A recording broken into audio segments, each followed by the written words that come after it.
오늘 말씀 보도록 하겠습니다. 예레미야 31장 33절과 34절 말씀입니다. 예레미야 31장 33절과 34절 말씀.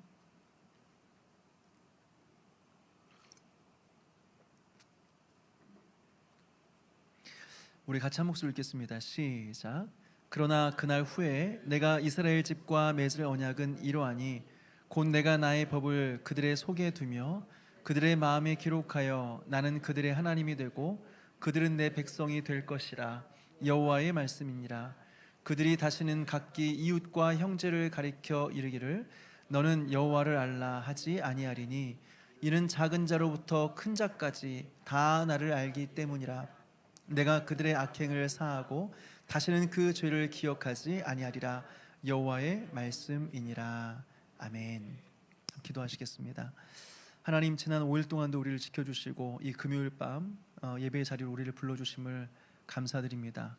우리의 마음 안에 있는 모든 어둠을 물리쳐 주시고 이 시간 사모하는 마음으로 주의 말씀 앞에 서게 해 주시옵소서. 그리고 진리의 말씀을 깨닫고 말씀과 함께 역사하신 성령의 그 역사하심을 통하여 하나님을 만나며 우리의 영혼이 예수로 충만케 되어지는, 또 예수의 생명으로 충만케 되어지는 이 밤 될 수 있도록 도와주시옵소서. 감사를 드렸고 예수님의 이름으로 기도합나이다. 아멘. 우리는 지난주까지 해서 이 죄와 그 죄의 비참함에 대해서 함께 살펴보았습니다.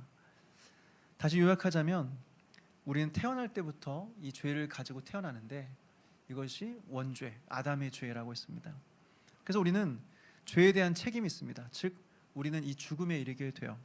그리고 그 죄 때문에 우리는 죄를 지을 수밖에 없다라고 했습니다. 즉 죄를 지었기 때문에 우리가 죄인이 되는 것이 아니라 우리는 원래부터 죄인으로 태어났기 때문에 죄를 짓는다라고 하는 거죠. 근데 여기서 끝나지 않고 죄에 대한 비참함이 있다라고 말씀을 드렸습니다. 죄로 인해서 하나님과의 관계가 깨어졌습니다.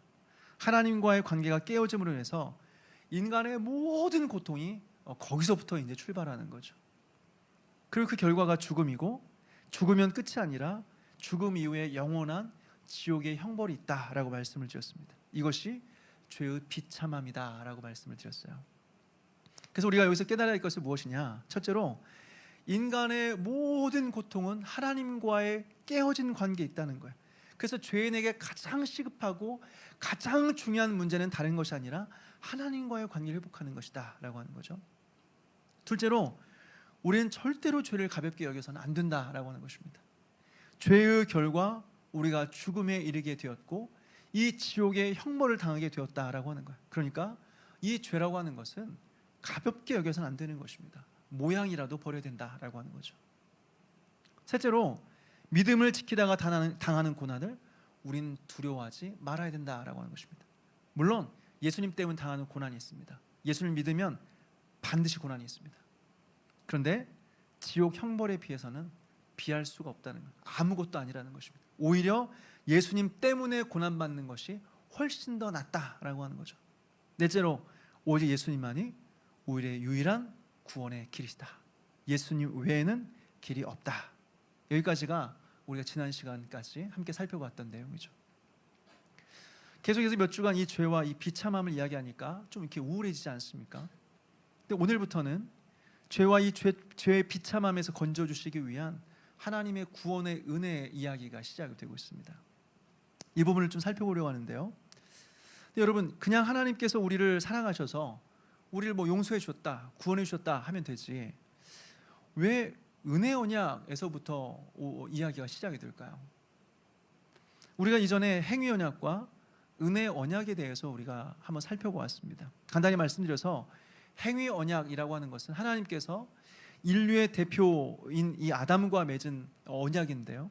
그 내용은 무엇이냐면, 언약의 핵심은 무엇이냐면 인간의 순종입니다. 순종하면 영원히 사는 것이고 불순종하면 영원한 죽음에 이르게 되는 것이죠. 즉 선을 알게 하는 나무 열매를 따먹으면 영원한 형벌, 영원한 죽음에 이르지만 안 따먹으면 영원히 산다라고 하는 것, 이것이 행위 언약이에요. 근데 어떻게 되었습니까? 아담이 그 언약을 깨뜨려 버렸죠. 그래서 모든 사람이 죄인이 되었고 아담 이후에 태어난 모든 사람들은 이 죄의 비참함 속에서 살아가야 했습니다. 어느 누구도 예외는 없어요. 그래서 하나님께서는 인간과 또 다른 언약을 맺어야 했었는데 그 언약이 바로 오늘 나오는 은혜 언약이다라고 하는 거예요. 근데 왜 이것을 은혜 언약이라고 부를까? 은혜라고 하는 것은 하나님의 값없는 선물입니다. 조건이 없습니다. 거저 주신 하나님의 은혜입니다. 구원이 그렇다는 거예요. 아무런 자격 없는 자에게 주시는 하나님의 값없는 선물이에요. 어떤 면에서 그렇습니까? 먼저는 은혜 언약은 인간이 요청한 것이 아닙니다. 아담이 선악을 알게 한 나무 열매를 따먹고 회개하면서 자신의 죄를 용서해달라고 요청한 적이 없습니다. 하나님께서 먼저 오셔서 은혜의 일을 시작하셨습니다. 구원의 일을 하나님이 먼저 시작하셨어요. 또 이 은혜 언약에는 조건이 없습니다. 행위 언약에는 조건이 있죠. 순종하면 영생이지만 불순종하면 영원한 벌과 영원한 죽음입니다. 즉 인간의 순종의 여부에 따라서 그 언약이 유지가 되기도 하고 그 언약이 파기도 되는 거예요. 이것이 바로 행위 언약이에요. 근데 은혜 언약은 어떻습니까? 조건이 없어요. 우리의 행위와 상관없어요. 우리가 무슨 일을 하든 상관없어요. 하나님께서 일방적으로 이루신 일이다 라고 하는 거예요. 그렇다면 여러분, 왜 하나님은 이러한 방식으로 우리를 구원하실까요? 성경은 말하고 있습니다. 우리 에베소서 2장 1절 말씀 한번 찾아서 읽겠습니다. 에베소서 2장 1절입니다. 같이 한번 읽겠습니다. 시작. 그는 허물과 죄로 죽었던 너희를 살리셨도다. 에베소 2장에 보니까 그는 허물과 죄로 죽었던 너희라고 말하고 있어요. 성경은 말합니다. 죄인들은 누구인가? 허물과 죄로 죽었던 자들이다 라고 하는 거예요. 그래서 더 이상 선을 행할 수가 없어요. 전적으로 부패하였고 선을 행하는 데 있어서 전적으로 무능한 존재가 되었어요. 그래서 불가항력적인, 우리가 막을 수 없는 하나님의 은혜가 아니면 우리에게는 아무런 희망이 없다라고 하는 거죠. 그래서 하나님은 일방적으로 우리에게 은혜를 베풀어 주셔서 그 구원을 이루시는데, 이것이 바로 오늘 여러분들과 함께 살펴볼 은혜 언약이라고 하는 주제입니다. 물론 어떤 분들은 이런 이야기하면 또 이렇게 말씀하시는 분들이 있죠. 목사님, 그 정도는 다 알고 있습니다. 그런 식상한 이야기 말고 조금 더 특별하고 조금 더 수준 있는 이야기를 해주시면 안 될까요? 다 아는데. 여러분, 사실 이 정도의 내용은 교회 안 다니는 사람도 알죠. 우리가 죄인이고 예수님께서 우리의 죄를 위해 십자가에 못 박혀 죽으심으로 구원해 주셨다. 교회 안 나오는 사람들도 알고 있습니다. 심지어는 보니까 스님들도 성경을 잘 알더라고요. 예전에 우연히 스님이 상담해 주는 그 영상이 있더라고요. 네, 증문즉답 이런 거 있잖아요. 기독교인이 거기에 가서 스님에게 질문했습니다. 교회에 갔는데 교회에서 상처를 받아가지고 교회를 계속 나가야 될지 말아야 될지 고민을 하고 스님에게 상담을 요청을 했어요. 그래서 스님이 뭐라고 답변한 줄 아십니까? 깜짝 놀랐습니다. 예수님도 죄인을 사랑하셨으니까 그 사람을 예수님의 사랑으로 좀 사랑해봐라. 그 답변을 듣고 깜짝 놀랐습니다. 스님도 예수님 이야기를 하네. 스님들도 성경을 안 해. 여러분, 안다고 해서 다 아는 것은 아니고 믿는다고 해서 다 믿음은 아닙니다. 한번 생각해 보십시오. 자신이 죄인이고 죄로 인해서 비참한 존재가 되었습니다. 그리고 거기서부터 우리가 구원을 받은 겁니다. 그런데 그 구원이 기쁘지가 않아요. 그 구원에 감격이 없어요. 그러면 여러분, 이것을 진짜 안다고 말할 수 있을까요? 아니에요. 모르니까 구원을 이야기하면서도 우리는 냉랭한 것입니다. 진짜 알면 그럴 수가 없다라고 하는 거죠. 또 구원을 받았다고 하는데 감사함이 없어요. 감사가 없어요. 여러분, 한번 생각해 보십시오. 내가 죄와 사망에서 그리고 지옥 형벌에서 해방되는 구원을 누리게 되었습니다. 그런데 우리가 무엇을 해서 얻어낸 것이 아니라 우리가 아직 죄인 되었을 그때에 하나님께서 우리를 사랑하셔서 우리가 요청하지도 않았는데 자신의 아들을 보내심으로 말미암아 우리의 구원을 베풀어 주신 거예요. 우리가 아직 죄인 되었을 때 하나님을 알기도 전에 그 일을 행하셨다라고 하는 거죠. 그래서 영원한 생명과 천국 우리에게 허락하여 주시고 하나님의 자녀된 특권 우리에게 허락하여 주셨어요. 여러분, 그거면 된 거 아닙니까? 이거면 충분한 거 아닙니까? 하나님께서 여기에 더 뭘 해주셔야 돼요? 여기에 뭐가 더 필요해요? 죽었다 살아났는데, 영원한 생명 얻었는데 뭐가 더 필요해요? 그런데도 우리는 늘 불만에 가득 차서 하나님께 엄청나게 많은 것을 맡겨놓은 것처럼 계속해서 하나님께 요구하고 안 들어주면 하나님 원망하고, 뭐예요? 내가 받은 구원이 무엇인지를 아직도 뭔지를 모른다는 거예요. 진짜 구원받은 사람은 뭐가 있어서 감사하는 게 아니에요. 아무것이 없어도 구원 하나만으로 감사하며 살아가는 것입니다. 또 한 가지, 예수를 믿었는데 예수님을 안다고 하는데 변화가 없어요. 구원받기 전과 이유가 똑같아요. 예전에 설교 중에 말씀드렸지만, 예전에 성도들을 향한 이 책망이라고 한다면 경건의 모양은 있지만 경건의 능력은 없는 자들이다 라는 책망을 받았어요. 그런데 오늘날 어떻습니까? 경건의 모양도 없다. 경건의 모양도 없다. 흉내도 안 낸다. 옛날에는 주일날 교회만 가면 뭐하냐? 외식하는 자들이다. 주일날 교회도 안 나간다고요. 주일날 교회도 안 나가요. 불신자와 신자의 마지막 차이는 주일날 교회에서 예배를 드리는 건데 주일날 교회 예배 가지도 않고 예배도 안 드려요. 그러면 우리가 놀라운 하나님의 은혜를 경험하였고 사랑을 경험하였다, 구원받은 자라는 것을 무엇으로 증명할 수 있을까요? 마지막 불신자와 차별절이 주일날 예배를 드리는 건데 그조차의 형식조차도 없는 사람을 향하여서 너는 하나님의 자녀다, 예수 믿는 사람이다, 우리가 도대체 어떻게 말할 수 있을까요? 이 모든 것들은 명확합니다. 몰라서 그런 거예요. 알면 그렇게 안 해요. 몰라서 그런 거예요. 진짜 구원이 무엇인지를 경험해 본 적이 없기 때문에 그렇습니다. 진짜 알면 그렇게 살 수 없어요. 절대로 그렇게 할 수가 없어요. 그래서 우리는 계속해서 이 구원의 은혜에 대해서 배워야 돼요. 계속해서 배워야 돼요. 그리고 매일 이 구원의 은혜를 묵상하면서 우리의 마음에 새기고 우리의 뼈에 새겨야 되는 거예요. 이렇게 날마다 구원의 은혜를 우리의 마음에 새기고 하나님을 아는 지식 속에서 구원의 감격과 감사함과 변화의 삶을 살아가는 저와 여러분 되시길 주님의 이름으로 축원합니다. 그렇다면 여러분, 하나님께서는 이 은혜 언약을 어떻게 맺으시고 이루실까요? 그 계획과 방법을 우리에게 알려주셨는데 그게 바로 창세기 3장 15절 말씀입니다. 우리 창세기 3장 15절 말씀 한번 찾아서 읽겠습니다.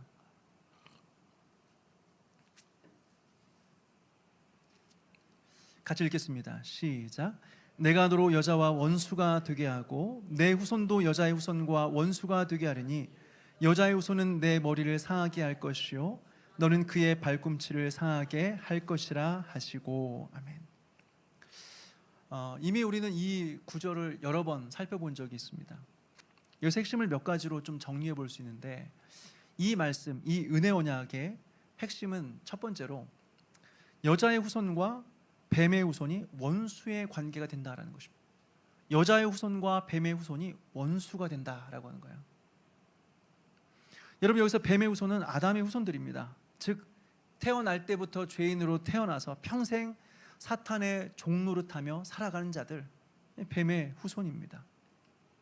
또 여기서 여자의 후손이라고 했는데 하나님의 은혜로 구원받은 성도들을 의미하는 것이죠. 어떻게 해요? 이 둘이 원수가 된다라는 거죠. 이 둘이 원수가 된다. 성경 한번 보십시오. 늘 하나님 앞에 택함 받은 자들과 그렇지 않은 자들은 늘 언제나 분열이 일어났습니다. 다툼이 일어났습니다. 서로 원수가 되었습니다.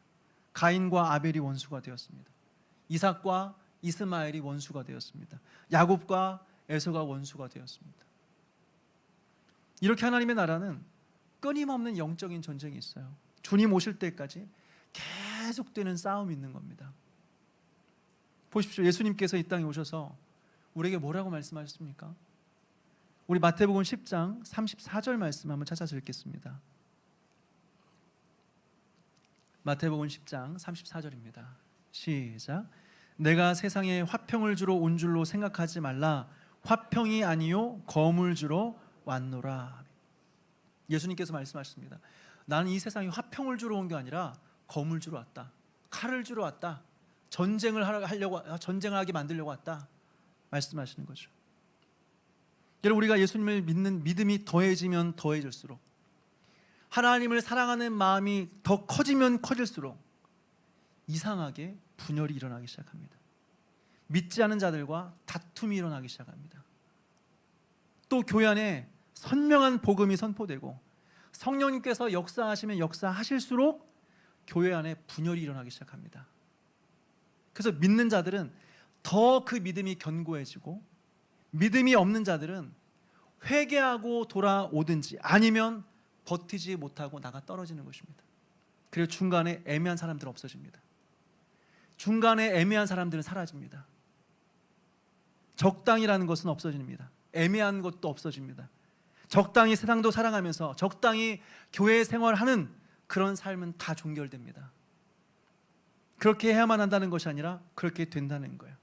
그런 일들이 일어난다는 거예요. 이것이 창세기 3장 15절이 우리에게 가르쳐주는 거예요. 여자의 후손과 뱀의 후손이 원수가 되는 일이 일어난다라고 하는 것입니다. 결코 하나 될 수가 없다는 것입니다. 둘째로, 하나님은 당신의 백성을 구원하시기 위해서 여자의 후손을 보내주겠다라고 하는 것입니다. 이 부분을 나중에 더 자세히 이제 살펴볼 기회가 있겠지만 간단히 말씀드리자면, 인류 최초의 아담은 실패했습니다. 그리고 이 아담이 인류의 대표자이기 때문에 이후 태어난 모든 사람들은 다 죄인으로 태어납니다. 근데 하나님은 여자의 후손을 보내주시면서 약속하시죠. 그분이 바로 예수님이십니다. 예수님 바로 제2의 아담으로 오셨어요. 즉 두 번째 인류의 대표자로 오신 것입니다.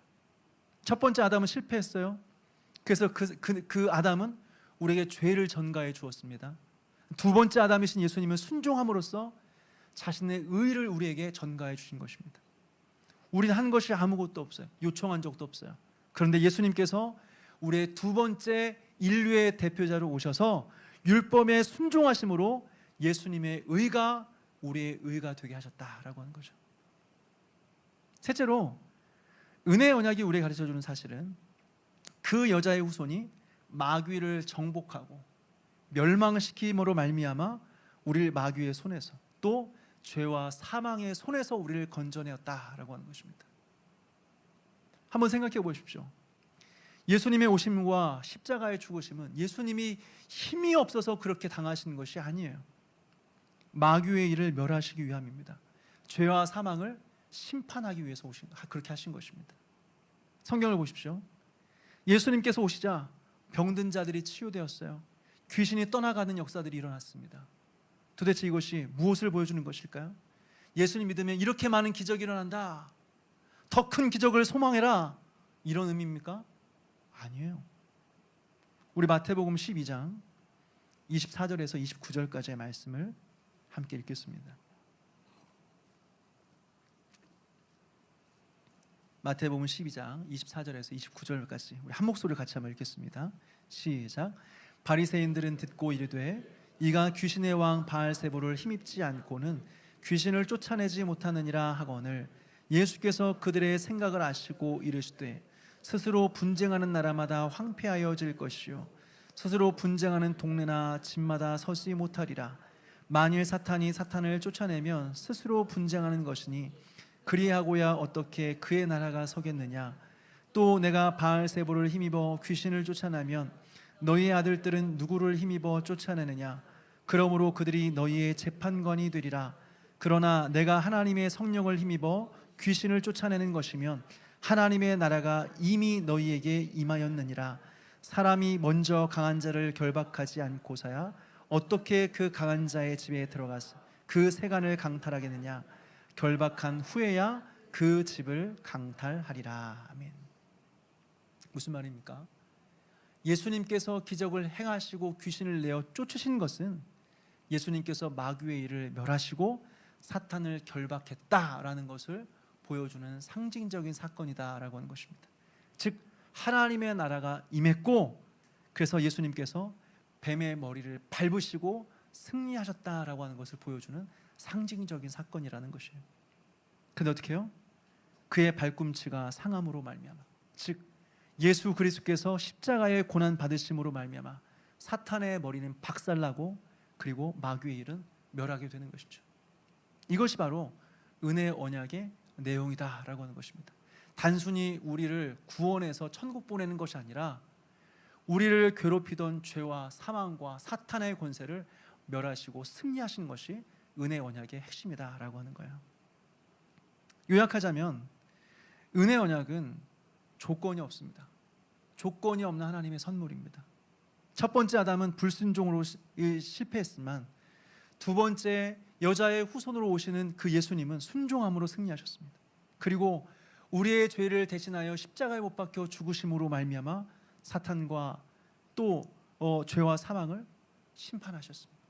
그래서 우리에게 진정한 구원을 베풀어 주셨다라고 하는 거죠. 이것은 우리의 노력으로 되는 게 아니에요. 우리의 수고로 되어지는 것이 아닙니다. 자격 없는 자들에게 거저 주시는 하나님의 은혜다라고 하는 거죠. 이것이 은혜의 언약이에요. 그리고 이 은혜의 언약 때문에 우리는 구원을 받게 되었다라고 하는 것입니다. 여기서 우리 몇 가지 좀 질문이 생길 수가 있는데요. 먼저 우리 웨스트민스터 소요리 문답 20문 이 부분 한번 좀 읽고 좀 시작하겠습니다. 웨스트민스터 소요리 문답 20문.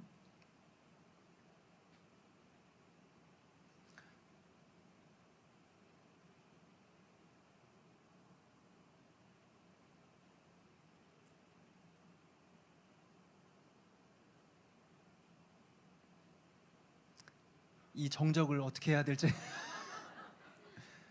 나오긴 하는 거죠. 네네.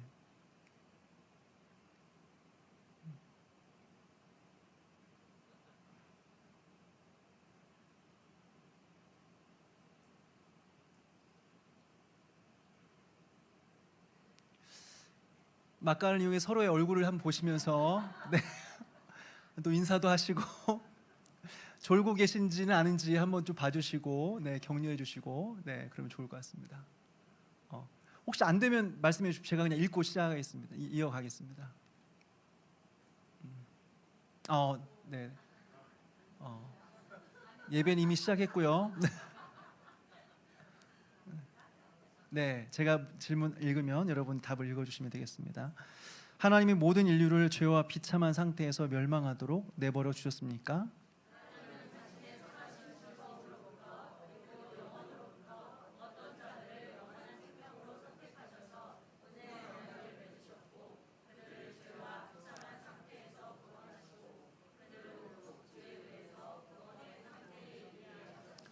아멘. 네. 다른 것은 다 이해가 된다고 할지라도 일단 첫 번째로 하나님께서 구원받은 사람을 선택하셨다라고 하는 거예요. 선택하셨다. 그러니까 사람들이 질문하는 거죠. 믿을지 말지를 우리가 결정하고 우리가 선택해야지 왜 하나님께서 그걸 선택하십니까? 너무나 불공평하지 않습니까? 그러면 믿고 싶은 사람 못 믿는 겁니까? 선택하지 않았으면? 이런 질문이 떠오르게 되는 거죠. 이것에 대한 답변으로는 첫 번째, 하나님의 공의의 성품과 이것이 연결되어 있다라고 하는 것입니다. 여러분, 죄의 싹은 사망이에요. 로마서 3장은 말합니다. 모든 사람이 죄를 범하였음에 하나님의 영광에 이르지 못하더니 라고 했습니다. 죄의 싹은 사망이고 모든 사람들은 다 죄인이다. 한 사람도 예외가 없다. 다 죄인이다. 모든 사람은 다 죄를 지었고 그것 때문에 모든 사람은 다 죽음에 이르게 되었다라고 하는 거죠. 그리고 죄인으로 태어나서 전적인 부패함과 전적인 무능함 속에서 살아가게 되었다라고 하는 거죠. 그래서 스스로의 힘과 선택으로는 하나님께 나아갈 수 없습니다. 그럴 수 있는 사람이 없어요. 무엇보다 죄에 대한 특징은 하나님에 대한 적의예요. 하나님에 대한 적대감이에요. 하나님에 대한 반감이에요. 하나님이 싫어요. 이것이 바로 죄예요. 그러니까 인간은 하나님을 선택할 수가 없어요. 하나님이 인간을 선택하기 전에 인간은 하나님을 선택할 수가 없어요. 하나님께서 인간을 선택하셔야만 해요. 그것도 조건 없이 무조건적으로만 선택하셔야 된다라고 하는 것입니다. 두 번째로 하나님의 전지전능하신 성품 때문에 그렇습니다. 한번 생각해 보십시오. 만약 하나님께서 인간을 구원하시려고 우리를 창조하셨습니다. 초청하셨습니다. 그런데 인간이 그 초청을 거절하면 어떻게 될까요? 하나님께서 우리를 구원하시려고 초청을 했는데 우리가 거절했어요. 그러면 이 세상을 창조하신 하나님께서 인간의 마음 하나 어떻게 하지 못하는 무능한 하나님이 되는 거 아니겠습니까? 또 하나님께서 선택하는 것이 아니라 구원이 인간의 선택에 의해서 결정되는 것이라고 한다면, 하나님은 인간이 선택하고 결정할 때까지 누가 구원받고 누가 구원받지 못할 사람인지, 누가 하나님의 자녀가 되고 누가 하나님의 자녀가 될지 못할 사람인지 하나님은 모르시는 거예요. 인간이 결정하기 전까지는 모르시는 거예요. 인간이 선택하는 것을 보고 그제서야 누가 여자의 자손인지 누가 뱀의 후손인지를 알게 된다고 한다면 그분은 전지전능하시는 분이 아니시다라고 하는 거죠. 이렇게 우리 하나님이 무능하고 무지한 분이라고 한다면 그분이 어떻게 하나님이실 수 있겠습니까? 그러니까 우리가 무조건적인 하나님의 선택을 믿지 않는다고 한다면 우리가 믿는 하나님은 참된 하나님이실 수가 없는 거예요. 결론적으로 우리의 구원에 있어서 우리의 구원은 전적인 하나님의 선택으로 이루어져야 되고 하나님의 선택에서부터 시작되어야만 한다라고 하는 것입니다. 또 한 가지 질문이 있어요. 왜 하나님은 모든 사람들을 선택하지 않으시고 일부만 선택하셨습니까? 라고 하는 거죠. 여러분, 사실 이 질문에 숨겨진 전제가 있죠. 마치 모든 사람들은 다 구원받을 자격이 있는데 하나님이 일부만 부당하게 제외하신 것처럼 그렇게 생각을 전제하고 있다라고 하는 것입니다. 그러나 성경은 그렇게 말하지 않죠. 올바른 질문은 이것입니다.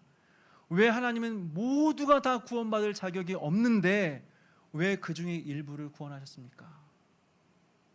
여러분, 이것이 성경적인 질문이죠. 아무도 구원받지 못하는 것이 하나님의 공의예요. 이것이 정당한 것입니다. 그런데 그 중에서 누군가 구원받는 자체는 바로 하나님의 은혜다라고 하는 거죠. 지옥 가는 사람이 있다고 한다면 그것은 자기 죄 때문에 가는 것입니다. 근데 천국 가는 사람이 있다고 한다면 그것은 하나님의 은혜로 가는 거예요. 그럼 여러분, 구원받은 성도들은 결코 자랑할 수가 없다라고 하는 것입니다.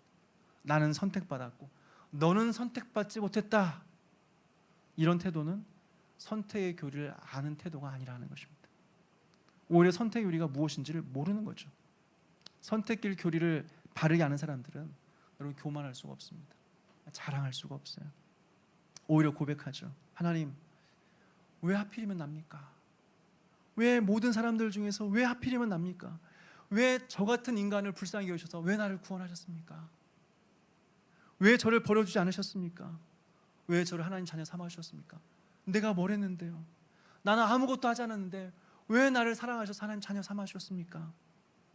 이렇게 질문하는 것이 선택의 교리를 정확하게 하는 사람들의 고백이다라고 하는 것입니다. 그렇다면 여러분, 믿지 않은 가족과 친구들을 위해서 우리는 무엇을 해야 될까요? 내가 사랑한 사람들이 아직도 주님을 알지 못한다고 한다면 우리는 이 교리 앞에서 무엇을 할 수 있을까요? 여러분, 이 질문은 단순한 교리의 문제는 아니죠. 우리의 마음이 담긴 질문이죠. 믿지 않은 부모님을 생각하면 마음이 아프죠. 믿지 않은 자녀들을 생각하면 가슴이 무너지죠. 믿지 않은 배우자와 또 형제들과 친구들 생각하면 너무나 안타깝죠. 하나님, 저 사람은 어떻게 됩니까? 저 사람도 좀 구원받아야 되지 않겠습니까? 하나님, 왜 아직도 저 사람 마음을 열지 않을까요? 여러분, 먼저 기억하십시오. 그 안타까움 자체가 하나님께서 주신 선물일 수 있다라고 하는 것입니다. 그 마음이 여러분 기도로 이어지게 하십시오. 그 마음이 전도의 동력이 되게 하십시오. 그 마음이 사랑의 수고가 되게 하십시오. 말씀드리고자 하는 것은 먼저 우리가 여기서 할 수 있는 것과 할 수 없는 것을 구분해야 된다라고 하는 것입니다. 먼저 우리가 할 수 있는 것이 있죠. 기도하는 거예요. 복음을 전하는 거예요. 삶으로 그리스도의 모습을 보여주는 거예요. 사랑해야 돼요. 그리고 기다리는 거예요. 이건 우리가 할 수 있어요. 근데 우리가 할 수 없는 것이 있습니다. 우리는 사람의 마음의 문을 열 수 없습니다. 그 사람의 마음 안에서 믿음을 만들어낼 수 없습니다. 성령의 역사를 우리는 대신할 수 없습니다. 어느 누구도 대신할 수 없습니다. 우리는 누군가를 구원할 수 없습니다. 구원은 하나님의 일이에요. 그러므로 우리가 할 수 있는 것은 무엇이냐? 기도하는 거예요. 하나님, 저 사람의 마음의 문을 열어주십시오. 하나님, 그의 눈을 열어서 그리스도의 영광을 보게 해주십시오. 완고한 마음을 부드럽게 해주십시오. 하나님, 제가 할 수 없는 일을 주께서, 하나님께서 해주십시오. 기도할 수 있는 것입니다. 둘째로, 삶으로 그리스도의 복음적인 삶을 보여주는 거죠. 믿지 않는 가족은 우리의 말을 듣기 전에 우리의 삶을 봅니다. 우리가 교회에서는 은혜를 말하면서 집에서는 막 큰 소리를 내고 진노를 쏟아낸다면 우리의 말은 힘을 잃어버리겠죠. 우리가 십자가를 말하면서 가까운 사람을 용서하지 못한다고 한다면 우리의 복음은 설득력을 잃어버리겠죠. 우리가 하나님을 사랑한다고 말하면서 가족들에게 함부로 대한다고 한다면 그들은 복음의 아름다움을 볼 수가 없겠죠. 물론 삶만으로는 충분한다는 뜻은 아닙니다. 복음은 반드시 언어로 전달이 되어야 되는 것입니다. 그러나 우리의 삶이 우리가 전하는 복음을 무너뜨리지 않도록 해야 된다라고 하는 거죠. 세 번째로, 적절한 때에 우리가 입을 열어서 복음을 전해야 되는 것입니다. 가족들에게 필요한 것은 단순히 교회 한번 와라 이게 아닙니다. 그들에게 필요한 것은 예수님이시죠. 죄와 심판을 말해주는 것입니다. 십자가와 부활을 말해줘야 됩니다. 회개와 믿음을 말해줘야 됩니다. 하나님의 은혜에 대해서 이야기를 해줘야 됩니다. 물론 말하는 것에 대해서 지혜가 필요하죠. 때로는 적절한 때가 필요하죠. 또 좋은 관계가 필요하죠. 사랑하는 마음이 필요하죠. 그러나 복음은 언젠가 우리의 언어를 통해서 전해져야 된다라고 하는 것입니다. 마지막으로 결과는 하나님께 맡겨야 된다라고 하는 겁니다. 여러분, 이것이 중요합니다. 여러분, 우리가 구원자가 아니에요. 우리가 성령님이 아닙니다. 우리가 사람의 마음을 바꿀 수는 없습니다. 우리는 복음을 전하고 사랑하고 기도하고 기다리는 거죠. 나머지는 하나님께 맡기는 것입니다. 이것은 무관심이 아니에요. 이것은 믿음이에요. 우리가 할 수 있는 일을 다 하고 우리가 할 수 없는 것을 하나님께 맡기는 거예요. 무관심이 아니라 믿음인 것입니다. 그러므로 믿지 않은 가족 때문에 너무 깊은 죄책감에 눌려 살지 마십시오. 동시에 너무 무관심하지도 마십시오. 그 사람들을 위해서 기도하고 사랑하고 삶으로 보여주고 복음을 전하고 나머지는 하나님께 맡기는 저와 여러분 되시기를 주님의 이름으로 축원합니다. 말씀을 맺습니다. 여러분, 오늘 웨스트민스터 소일입니다. 이 신문을 통해서 몇 가지의 사실을 배웠죠. 하나님은 우리를 버려두지 않으셨습니다. 하나님은 죄와 비참함 가운데 인간을 그냥 내버려 두지 않으셨어요. 하나님이 영원 전부터 자기 백성들을 택하셨습니다. 그리고 하나님은 은혜 언약을 세우셨습니다. 그리고 구속자이신 예수 그리스도를 보내셨습니다. 그리고 우리를 죄와 비참의 상태에서 건져내어서 구원의 상태에 이르게 하셨습니다. 오늘 우리가 살펴본 창세기 3장 15절에서 시작된 하나님의 약속은 갈보리 위에서 십자가 위에서 성취가 되었습니다. 예수님께서 여자의 후손으로 오셨어요. 그분은 발꿈치를 상하셨습니다. 그렇지만 뱀의 머리를 깨뜨리셨습니다. 그리고 그 구원은 마지막 날 완벽하게 완성이 될 겁니다. 이 은혜 언약을 아는 자들은 어떻게 살아가야 될까요? 첫째로, 여러분 감사하는 삶을 사십시오. 나 같은 죄인을 하나님께서 버리지 않으셨다. 나 같은 죄인도 은혜 언약 안에 포함시켜 주셨다. 나는 오직 하나님의 은혜로 구원받았다. 이거면 충분하다. 다른 것은 필요 없다 하면서 감사하는 삶을 살아야 됩니다. 두 번째로, 겸손해야 돼요. 내가 선택받은 것에 내 공로는 없습니다. 내가 믿게 된 것은 나의 지혜가 아닙니다. 내가 구원받은 것은 나의 결심의 결과가 아니에요. 모든 것이 하나님의 은혜예요. 그래서 성도들은 자랑할 게 없어요. 교만할 수가 없어요. 셋째, 사명을 가지고 살아가야 됩니다.